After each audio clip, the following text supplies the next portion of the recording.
And are you refreshed? Good. Now what? Hi. I can't believe I'm here. I just wanted to see if I could do this, and I did. I'm amazed. I really want to thank you, Esther and Abram, for all the gifts you've given me. I feel like my life has really transformed since I started hearing you. We're happy to collaborate with you in these ways. Put emphasis on your own point of attraction. That just will serve you so well when you just feel so satisfied in what you have been ready for. I feel in this lifetime I've been waiting for you for a long time. Well, you were getting ready to be ready. Feel the difference in that, because anyone who's waiting isn't ready, but when you're ready, you're ready. Yeah. I'm in my own way. Yes. I'm not sure. I'm noticing that the momentum, I really understand and appreciate that kind of tool, but I'm not clear about how I thwart it. Well, it's mostly because you are a little bit too action-oriented, trying to make things happen, trying too hard, efforting a little bit. But we think after a conversation like today that it will be easier for you to modify that. I feel like I'm really lazy and not effective. Everybody else thinks the opposite, but I think I'm asleep. When you think about something you want, it's like putting an engine on a train going in the direction of what you desire. But when you doubt it, when you don't believe it, or when you are worried about it, the thought that you think makes you feel worried about it, it's like putting a train on the same track going in opposition. And so that's what makes you feel like you're not moving toward what you're wanting, because you're really not moving toward what you're wanting. But it's an energy thing. A lot of times when people talk about being really ambitious, what they're talking about is being very ready to jump into action, but it doesn't necessarily mean that they are on the right vibrational wavelength. And so a lot of people are putting a lot of effort out and just sort of spinning their wheels, and after you've done that for a while, you tend to just not be willing to try so hard, because to try hard and get nowhere, why not just not try hard and get nowhere? And that's what makes you then decide that you're lazy, because you're just tired of being ineffective. But when you begin to tap into these laws of the universe and to your true internal power, and you allow that momentum to build, then it's not about being ambitious or being really action-oriented. It's about being inspired. A lot of people motivate themselves by thinking about the bad things that would happen if they didn't do such and such, and that makes them be busy, and it makes them look busy, and sometimes it helps them get marks on the chart from people who are analyzing success in life just by how busy you seem. She gets an A for effort because she tries really hard, so we have to give her some accolades for how hard she tries. But the universe is not interested in how hard you're trying. The universe is interested in how much of what you've asked for that you're letting in at any point in time. So it's a different mindset, and we know you got it here today. Right. If we ask you to give us some words that sound better, or even then feel better than the words that you offered, it wouldn't be all that effective. So let's start at a more general place and work our way up to that. So do you know that you are an extension of source energy? Yes.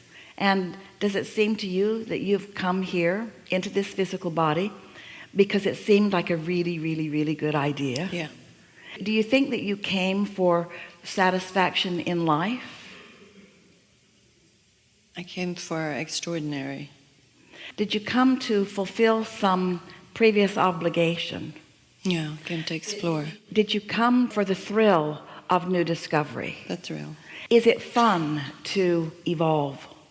Is it fun to evolve consciously? Absolutely. Is it pleasurable to choose from variety things that matter to you? Exquisite. Can you feel your inner being's enthusiasm when you make a new choice? Yeah.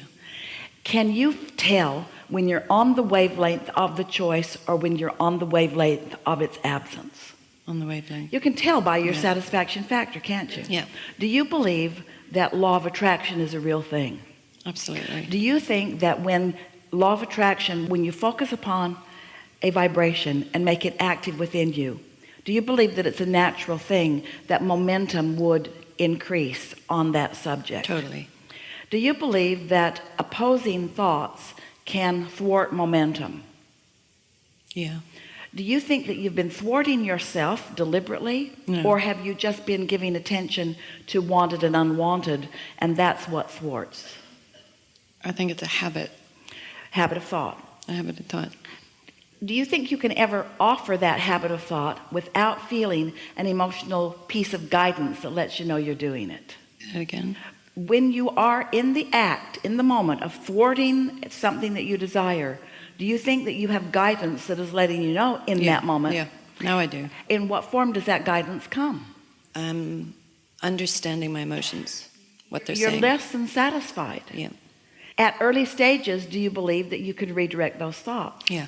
And sometimes you can. Once the momentum is really strong, is it easy to redirect those thoughts? No. Would it require a lot of attention? Would it require a lot of effort to redirect those thoughts? Almost more than is even possible in some cases. So what's the answer? To redirect the thoughts in the middle of mental crises, or to take a nap? I'm taking lots of naps lately. To meditate, to get into an easier place, to start over. Does it feel logical to you that each time that you start over, you will be more adept at managing your own energy? Yes. Does it feel wiser to manage your energy at the early subtle stages of emotion, or do you need a full flailing tantrum to be happening within you before you want to apply your mental discipline? Way early at this point. There's not enough action in the world. You can't throw a big enough tantrum to make anything improved.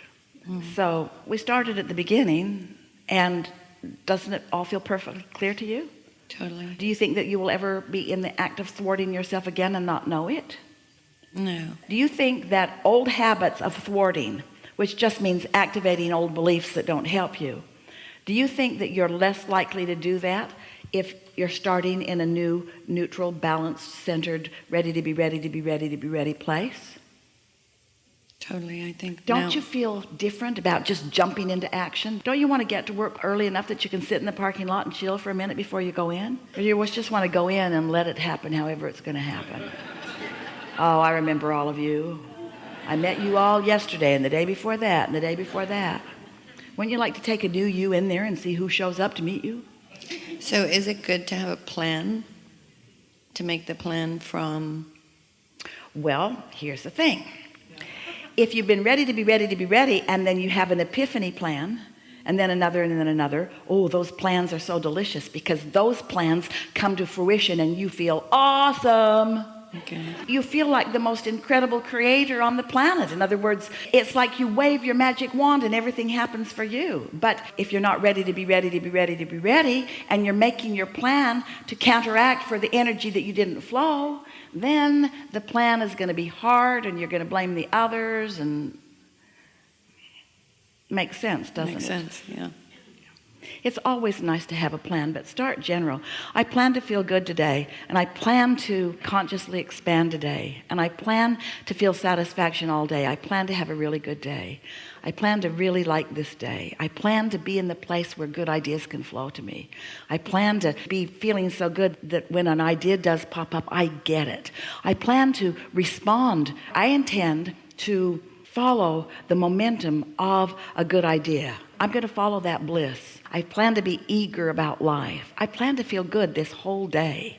I plan to be really glad to be alive today. I plan to go to bed tonight really happy for this day. Keep your plans general enough that, but if you say, I plan to not meet that person in the hallway that I've been meeting every day, you're going to meet that person in the hallway or someone else just like that person. So you have to know by your satisfaction factor how far to go in your plans. So here's a way to say it. The better you feel, the more effective and better feeling every plan you make will be. The worse you feel, the less effective and the more awful results you'll get from the plans that you make. Did your mother ever say, or did you ever say to someone, I told you that was the way it was going to turn out? Well, a lot of people are planning for your failure. They don't mean to, And you can begin to plan for your failure too, or you could plan to have a really good day. Today, no matter where I go, no matter what I'm doing, no matter who's around, it's my intention to have a really nice day, really good time. Just keep it really general and watch what happens. Feels odd a little bit that full-blown empowerment could come from such general, gentle thoughts. But you don't want to jump in with your power when you're all aggravated. That causes a mess. Enough? Enough. Amazing. Really good. Thank you. Really good. And are you refreshed? Good. Now what? I will be this week presenting a workshop for the very first time publicly, and it's called Exploring the Energy of You. So I've been doing my research and reading and trying to understand how our selves work on a physical level. Our mind creates frequencies. These are electromagnetic. So I have come to understand that we've grouped them into 4 categories: beta, alpha, theta, and delta. And my understanding is that because they're electromagnetic, they have a polarity to them. That one is negative, beta, and the other is positive, alpha. Am I correct in this? We don't know. Okay.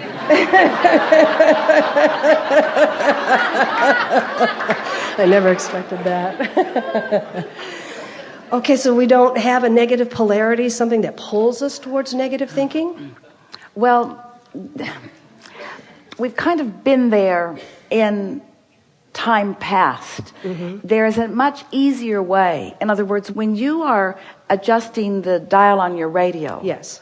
do you have to consider that, or do you just fiddle with the dial until it matches up with something that matters to you?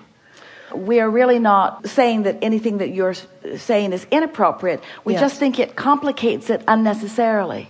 Okay. I look at it as kind of like a preview of getting a person familiar with the words frequencies and energy.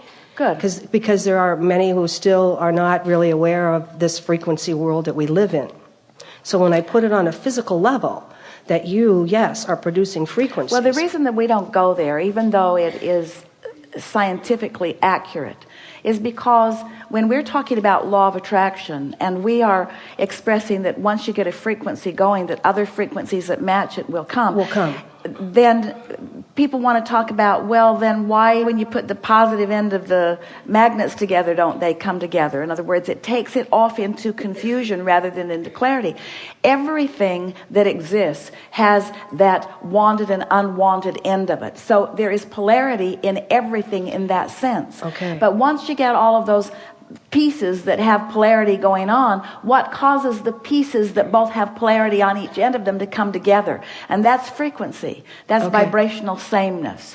So now what? Okay. All right. We can spend all day talking about that No, and not move anywhere.